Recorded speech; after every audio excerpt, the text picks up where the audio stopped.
Problema de classificação multiclasse, né? Então, tem aí os dados de altura, peso, gênero. Eu quero prever a categoria de idade, né? Se é criança, se é bebê, se é pré-adolescente, se é adolescente, adulto. Esse problema ele é não linear. Embora ali nas primeiras classes, bebê, criança e pré-adolescente, você tem um crescimento linear, né? O peso vai aumentando de forma linear, a altura vai aumentando de forma linear, né? Claro, com a diferença entre o gênero, mas quando chega ali entre adolescente e adulto, as coisas começam a ficar um pouco mais confusas, né? Não necessariamente um adulto pode ser mais ou menos magro que um adolescente ou mais ou menos alto que um adolescente. Então, é um problema não linear que ele tem esses segmentos de linearidade disjunta, né? Então, regiões são lineares, mas quando você olha como um todo, né, a curva não é linear.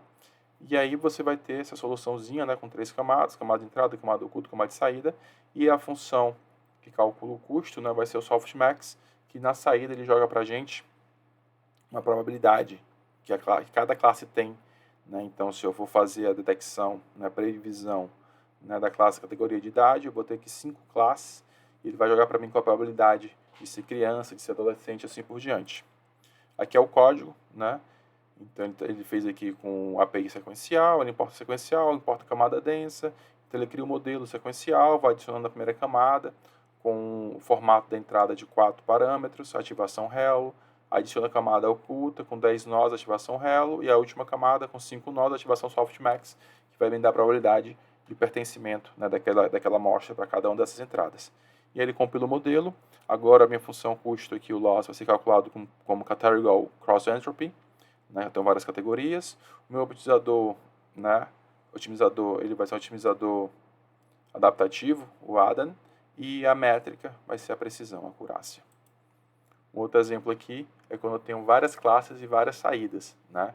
Então, por exemplo, se eu tenho altura, peso e superfície do nariz, eu quero prever qual é a categoria de idade e qual o gênero, né? Então, eu tenho aqui um exemplozinho.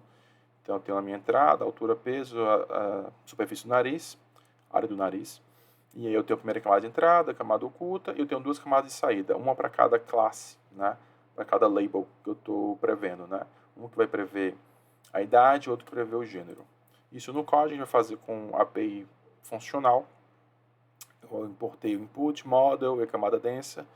Então as minhas entradas eu tenho 3 parâmetros, crio a primeira camada de entrada, com a função de ativação Hello, conecto nas entradas, crio a segunda camada, a camada oculta, também Hello, e tenho 2 camadas de saídas, ambas densas, a primeira com 5, que é para prever a categoria de idade, e a segunda com 2, que prevê o gênero, ambas com softmax, e quando eu crio o modelo, eu passo as entradas e passo um array com as saídas.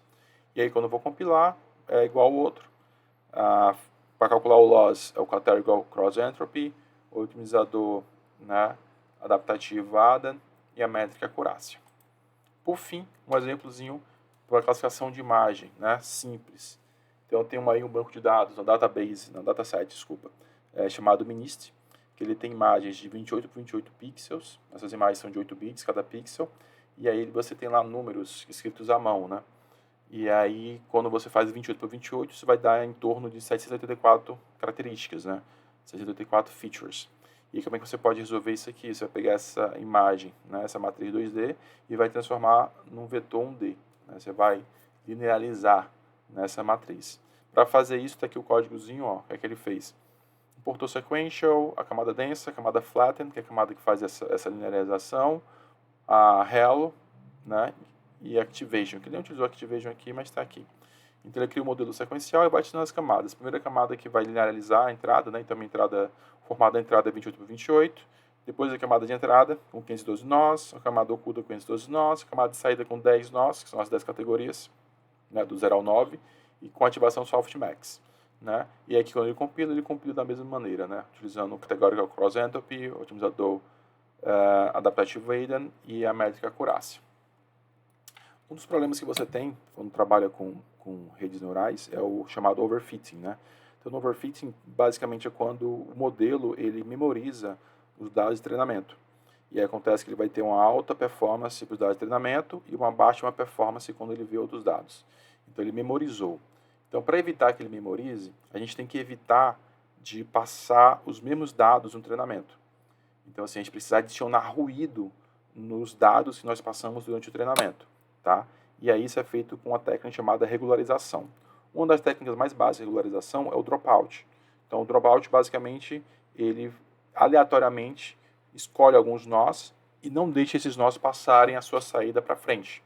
Dessa maneira, cada vez que você apresenta uma amostra ou um lote de amostras, né, de entradas para o modelo, nunca vai ser o mesmo lote. Como não vai ser o mesmo lote, sempre vai ter diferenças, porque eu tenho esses ruídos que estão sendo adicionados, né, vão ter nós que vão enviar, nós que não vão enviar a sua saída, significa que o modelo não vai conseguir decorar as entradas. Então ele vai generalizar de maneira mais rápida e também isso aqui ajuda no treinamento, acaba que ele converge mais rápido também, tá? E aqui o mesmo modelo que a gente tinha visto anteriormente, só que a gente adicionou o dropout depois da camada densa, né, antes da ativação, e aqui a gente fez a mesma coisa, né? Eu vou o dropout aqui, o dropout 0.5 significa que metade dos nós não vão enviar suas saídas.